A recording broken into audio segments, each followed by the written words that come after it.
Pemirsa, sebagai wujud dukungan saya kepada pasangan Amin, saya akan bacakan sebuah puisi yang berjudul Presidenku. Presidenku, ku rindu perubahan negaraku.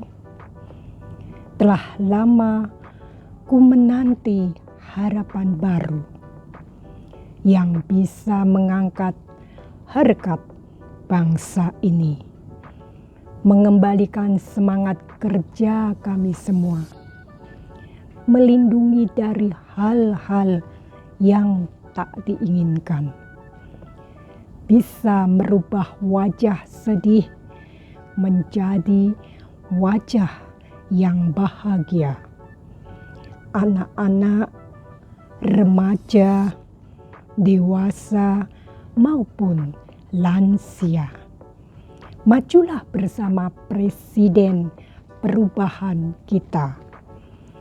Kita jaya bersama-sama, gotong royong dan saling bahu-membahu jangan dilupakan.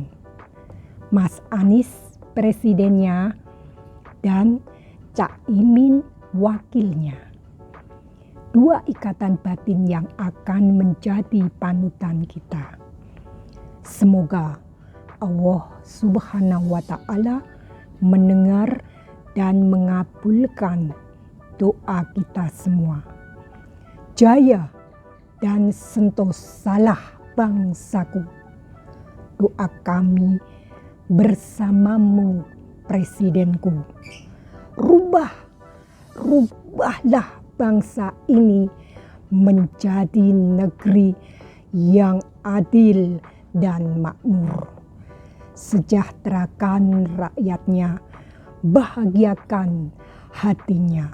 Hidup Presiden perubahanku, Anies Baswedan.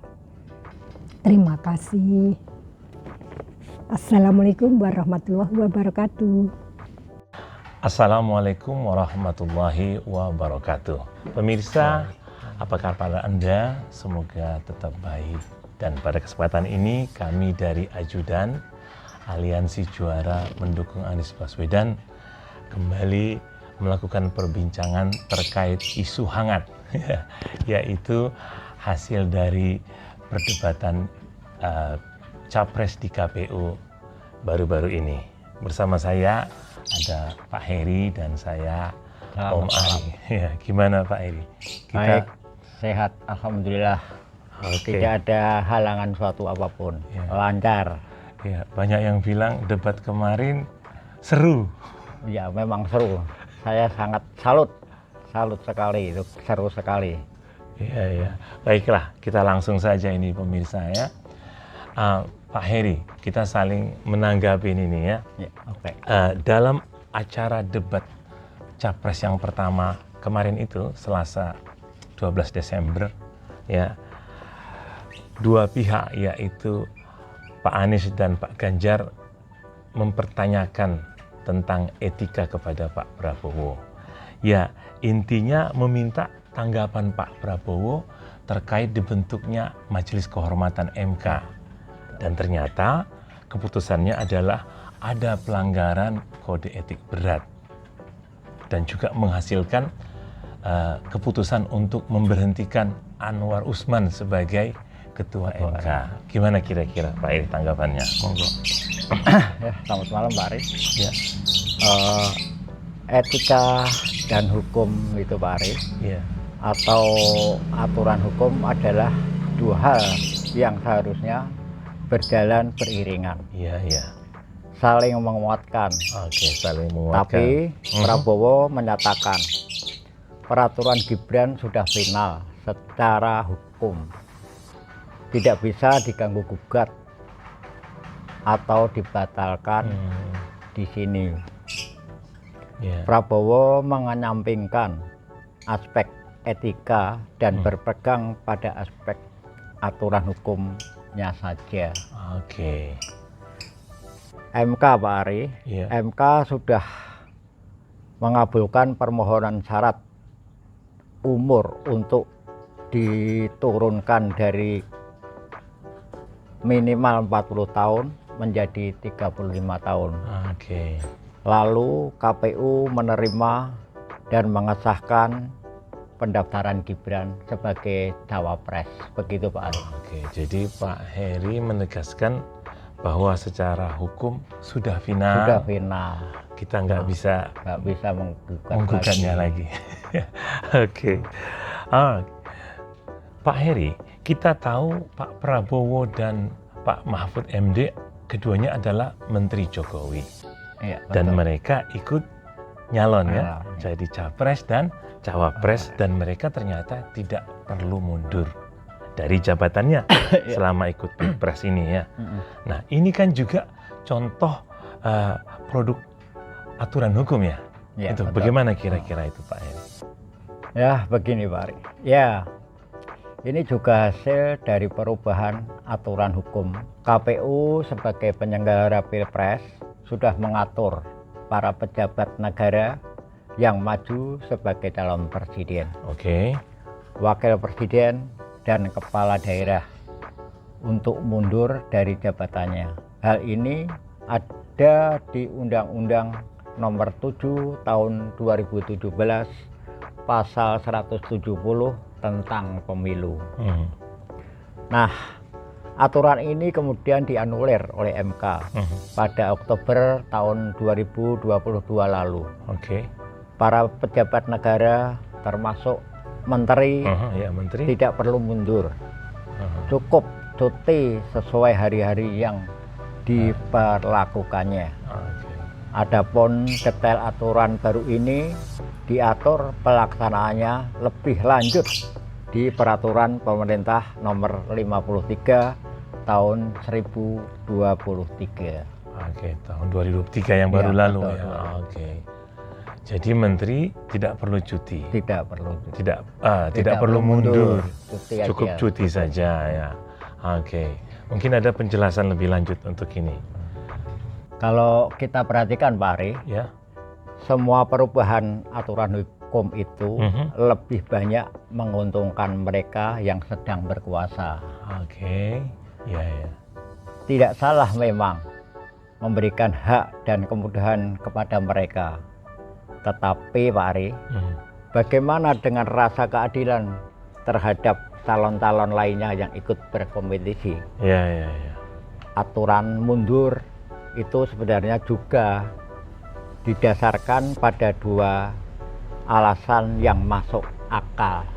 Kesatu, untuk menjamin terselenggaranya pemerintahan yang baik dan maksimal, tidak terganggu oleh sibuknya si pejabat ikut kampanye sekian bulan. Oke. Begitu Pak Ya, Ari. ini masuk akal ini. Ya. Ya. Kedua, Aha. untuk mencegah kemungkinan menyalahgunakan wewenang dan menyalahgunakan fasilitas negara, oleh itu si pejabat ikut pilpres atau pilkada. Begitu Oke, Pak Ari. ya. Jadi harus diperhatikan dua aspek ini Pak, hal ini ya. Ya betul. Oke. Itu sangat penting sekali. Iya, penyelenggara negara tetap Jalan kemudian tidak terjadi penyalahgunaan. penyalahgunaan. Oke, itu alasan mengapa sebenarnya dulu KPU meminta mundur Pak ya, Iya. kalau nyalon Pak ya. Oke. Terima kasih. Ini masuk akal ini. Baik, pertanyaan berikutnya. Apakah pasangan Amin, Anies Muhaimin, dan kita ini sebagai pendukung harus terus mempersoalkan hal ini gitu? Ya jangan toh Pak Ari.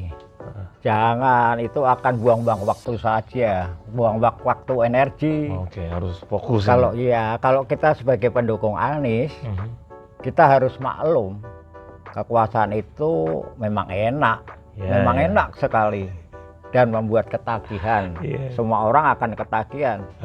Tidak heran Bapak Jokowi ingin 3 periode.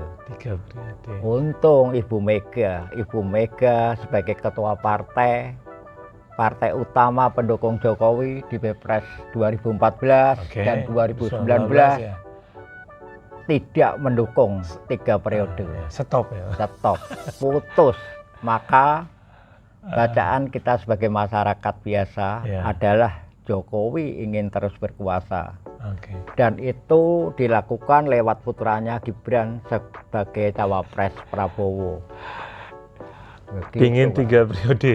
Iya, gagal. kepengennya 3 periode. Sekarang lewat putranya Gibran. Gitu. Demi tetap berkuasa ya Pak. Iya, tetap berkuasa. Tapi nanti di akhir Oktober sudah Selesai. Sudah selesai. Kita doakan saja siapa nanti calon yang jadi, ya mudah-mudahan Pak Amin sama Cak Imin itu lebih bagus, lebih solid. Amin, amin. Nah, ini ada yang menarik, Pak Heri, pemirsa. Pihak Prabowo Gibran sampai sekarang tetap menolak, ya, bahwa mereka itu membantah, tidak melakukan apa yang disebut politik dinasti atau nepotisme. Bukan katanya, ya. Mereka bilang itu proses yang sudah demokratis. Nah, rakyatlah yang akan memilih dalam hal ini ya. Mereka tidak ditunjuk atau diangkat oleh siapapun termasuk oleh presiden. Tetapi nantinya dipilih dalam pemilu. Begitu katanya. Jadi bukan nepotisme, bukan politik dinasti yang sekarang kita tuduhkan ini. Oh, begitu Pak Ari. Ini bukan soal ditunjuk atau dipilih Pak Ari. Bukan juga soal memang atau kalah, menang atau kalah. Oke. Yang kita persoalkan adalah bagaimana proses Gibran mendapat kesempatan menjadi cawapres. Prosesnya. Ya, rasanya sulit kita membayangkan hal yang sama terjadi pada orang lain. Iya. Profesor Indrayana Pak Ari juga sudah mengatakan masuknya modal miliaran rupiah ke usaha Gibran atau Kaisang adalah sesuatu yang tidak biasa. Tidak biasa sama sekali. Kalau kita tidak, kalau bukan, karena kedua anak presiden, wah, itu sulit, terserah ya, terserah. Ada pihak yang menuduh kita jealous, iri, dengki, perbedaan pandangan. Perbedaan pandangan adalah lumrah. Itu lumrah sekali, Pak Ari. Sangat lumrah. Semoga suatu saat KPK bisa mengusut jumlah asal-usul kekayaan Gibran dan Kaisang. Iya. Saat ini kita nggak bisa berharap Ketua KPK Firly Bahuri saja sudah tersangka, Pak Ari. Sudah tersangka pemerasan oleh Bareskrim Polri, KPK sedang sakit dan makin lemah. Oke, jadi memang ada indikatornya hukum sedang lemah. Sedang lemah sekali. Oke, good point. Demokrasi ini harus kita benahi sekali. Ini mungkin yang terakhir Pak Heri, pemirsa. Ya. Baru-baru ini, beberapa hari yang lalu, Prabowo dalam Rakernas Gerindra menyatakan suatu ungkapan lah ya, yang sekarang sudah kita tahu, yaitu diduga menyerang Pak Anies dengan pernyataan beliau, etik endasmu. Nah, itu gimana itu Pak Heri? Jelas itu ungkapan yang tidak ada toto kromonya. Kalau orang Jawa bahasa ngokonya kasar sekali. Hati-hati berkata, hati-hati kalau mau berkata. Mulutmu adalah harimaumu. Biarlah rakyat yang menilai. Yang jelas ungkapan etik dasmu sudah viral. Dan banyak dikritik oleh netizen. Banyak banget. Iya.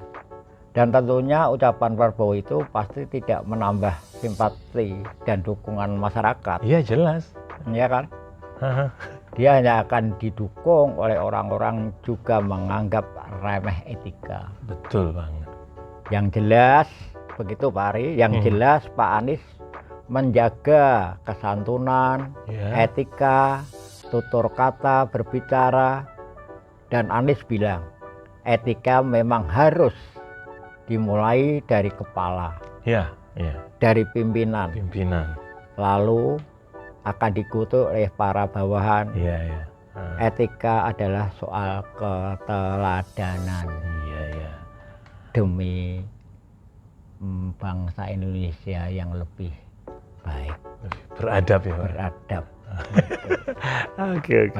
Pak Heri, kita sebagai pendukung tentu harapannya besar. Ya. Ya, Nah, betul. setelah melihat kesini-sini ini loh, bagaimana kira-kira peluang pasangan Amin yang kita cintai ini? Ya, saya sangat berdoa sekali Pak Ari. Berdoa mudah-mudahan Allah SWT merestui dan mengizinkan dan mengabulkan. Mudah-mudahan Bapak Anies Baswedan dan Caimin bisa menjadi presiden dan wakil. Selama Bapak menonton YouTube, TikTok, dan platform lainnya, Oke. bagaimana trennya Pak Anies ini? Makin top chair maju atau gimana? Ya, kalau saya lihat Pak Anies tetap maju. Dedikasinya baik, tutur katanya baik, wawasannya luas. Wawasannya sangat luas sekali. Apalagi dia yang sudah S3 ya. S3 berarti dia pengalamannya udah banyak sekali. Iya, terutama Udah banyak di sekali. DKI Pak, memimpin ya Pak ya. Mm-mm. Oke. Good. Ya, mudah-mudahan itu harapan kita semua ini Iya. ya Pak Heri.